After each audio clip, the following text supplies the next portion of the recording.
One of the most powerful Atlantic storms ever recorded has left a trail of devastation. Millions of people in the US state of Florida and across the Caribbean are counting the cost of Hurricane Irma. Insurance companies are bracing for losses of up to $40 billion. But that is just a small proportion of the beating that insurers around the world are facing from other natural disasters. Joining me now from Paris is our editor-at-large, Craig Copetas. Craig, great to have you with us, as always.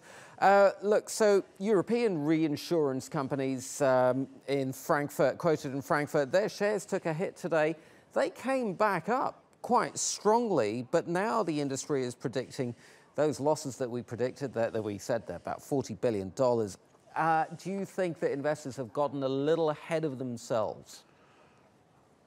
Well, probably so, but Western investors always have an appetite for risk. Where you don't find this appetite is in the poorer parts of the world.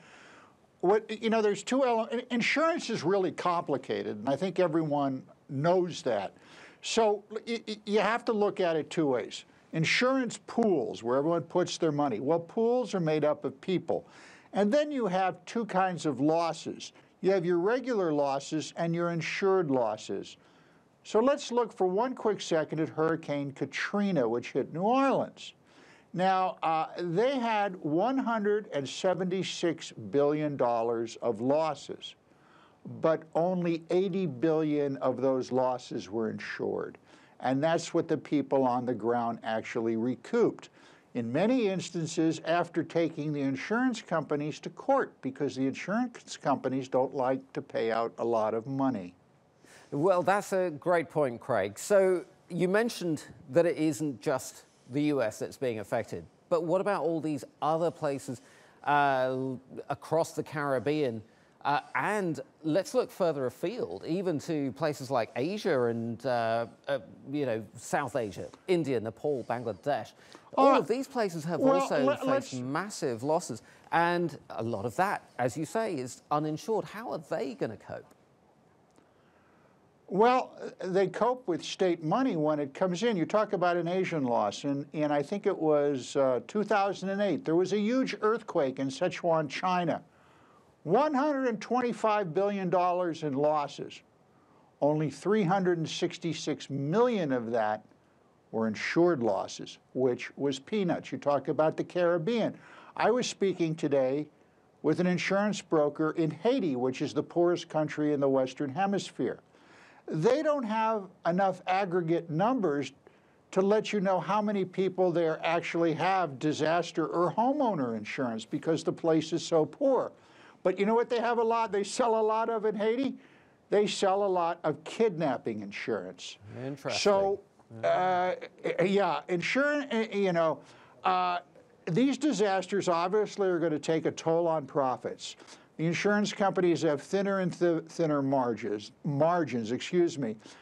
some instances, prices are falling. And what really frustrates the market here is that it actually takes a very long time to assess the damage.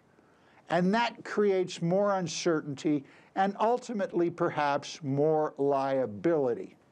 Well, okay, so let's break this down a little bit here. We've got the insurance market. These are companies that you or I would go to insure our home, our car, our life, whatever. But then those companies will transfer that risk, as it were, and reinsure themselves from bigger wholesale insurers, companies like Munich Re, for example, in Germany. So ultimately, how much of this risk is being faced by these reinsurance companies, and how much of it is still with the insurance, the primary insurance companies? The split depends on the company. Now the insurance companies do make a lot on reinsurance, but if you're sitting in Haiti or another island in the Caribbean that's been hit by Irma, what you're looking at is no one is willing to insure you because there's no one willing to take a risk on insuring something in what is essentially a third world economy. Let's call it what it is. There is no market there. And as these storms and natural disasters pick up pace, you're going to find, I think, fewer and fewer insurers going into island areas, going into Asia, those who are actually going in there now, because people just don't want to take the risk of insuring property in economies that don't have any velocity to them. Okay. It's as simple and as tragic as that. Indeed. Craig Copetas in Paris, thank you ever so much.